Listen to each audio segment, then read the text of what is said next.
আসসালামু আলাইকুম। এই ফোনটা অলমোস্ট ৫ বছর হয়ে গেছে। আনঅফিশিয়ালি আমাদের দেশের মধ্যে এভেইলেবল হইছিল যে এখনকার সময়ে এসেও এই ফোন ব্র্যান্ড নিউ অবস্থায় অ্যাজ এ ইনট্যাক্ট বক্স হিসেবে বিক্রি হইতাছে।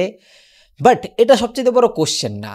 কোয়েশ্চেন হইতাছে 64 জিবির ফোন মেমোরিওয়ালা ফোন এখনকার সময় তাও ৫ বছরের পুরনো ফোন অলমোস্ট ৫০,০০০ টাকা পে করে কি আপনি পারচেজ করবেন কিনা? আইফোন 12 এখনকার সময় এইভাবেই প্রমোট হইতাছে অ্যান্ড এখনকার সময় আনঅফিশিয়াল ফোনের মার্কেটের মধ্যে যে ব্র্যান্ড নিউ হিসাবে ৫ বছরের পুরনো ফোন বিক্রি হইতাছে। জিনিসটা ওই পর্যন্ত সেন্সিবল মানতাম যদি একটা লজিক্যাল দামের মধ্যে পাওয়া যাইত। অ্যাটলিস্ট আইফোন 11 এর মতো তার 720p এর ডিসপ্লে এখানে নাই। বাট তাও হার্ডওয়্যারের কথা চিন্তা করলে আইফোন 13 একটা লজিক্যাল কিংবা সেন্সেবল মডেল যে জায়গা থেকে আপনাদের পারচেস করা উচিত যদি আপনার অ্যাপেলেরই ফোন কিনতে হয় সেই ক্ষেত্রে গিয়ে। তাছাড়া মোরলেস এই বাজেট ক্যাটাগরির মধ্যে আপনি অ্যান্ড্রয়েডের ফ্ল্যাগশিপ কিনতে গেলে অনেক অপশন থাকে হাতের মধ্যে, কিংবা দেখে শুনে মন মতো কিনা যায় বহু জিনিসপত্র, কিংবা অ্যাপেলের ফোন পারচেস করতে হইলো যদি একটা লেটেস্ট সেন্সেবল হার্ডওয়্যার আপনি কিনতে যান যেটা লম্বা সময় ইউজ করবেন, সেই ক্ষেত্রে গিয়ে আইফোন 15 থেকে শুরু হওয়া উচিত আপনাদের যদি কিনতেই হয় নতুন ফোন এখনকার সময় অ্যাপেলের। বাট আপনি একটা নতুন আইফোন কেনার জন্য যখন কিনা ৫০,০০০ টাকা পে করতেছেন, সেই জায়গার মধ্যে আপনার হার্ডওয়্যার এখনকার সময় কি অফার করতেছে?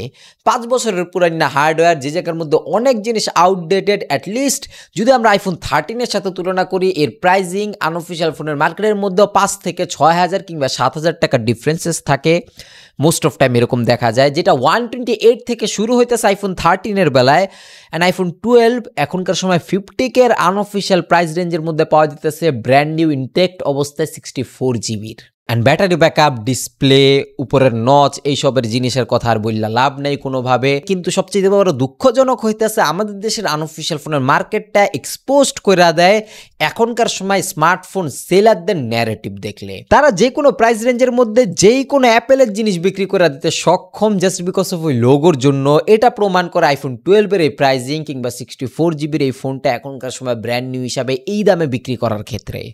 আইফোন 13 তাও একটা সেন্স বানায় এখনকার সময় যদি আপনার অ্যাপেলের ফোন কিনতেই হয় নতুন হিসাবে 60K বাজেট আপনার মিনিমাম থাকতে হইব, যেটা কিনলে অ্যাটলিস্ট আপনি কোনোভাবে ধরা খাইতেছেন ব্যাপারটা এরকম থাকতেছে না।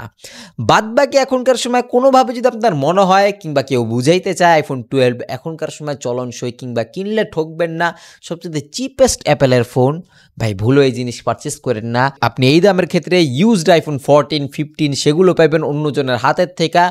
ইউজড ওই ফোন কেনা মাচ মোর বেটার ডিসিশন এই ধরনের ব্র্যান্ড নিউ ইনটেক্ট ফোন কেনার থেকে অ্যাটলিস্ট এখনকার সময়।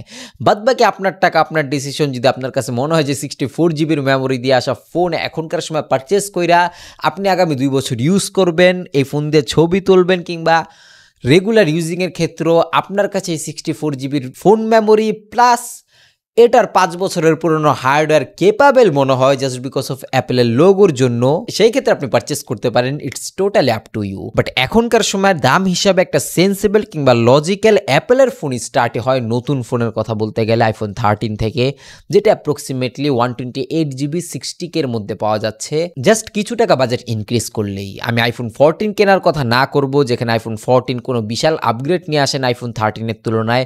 মোরলেস আইফোন 13কে রিব্র্যান্ড করে ওই জিনিসটাকে লঞ্চ করে দিয়েছিল তারা, যে জায়গার মধ্যে আইফোন 12 এখনকার সময় যদি 40K এর মধ্যে পাওয়া যেত সেই ক্ষেত্রে হয়তো সিনারি অন্যরকম থাকতে পারতো।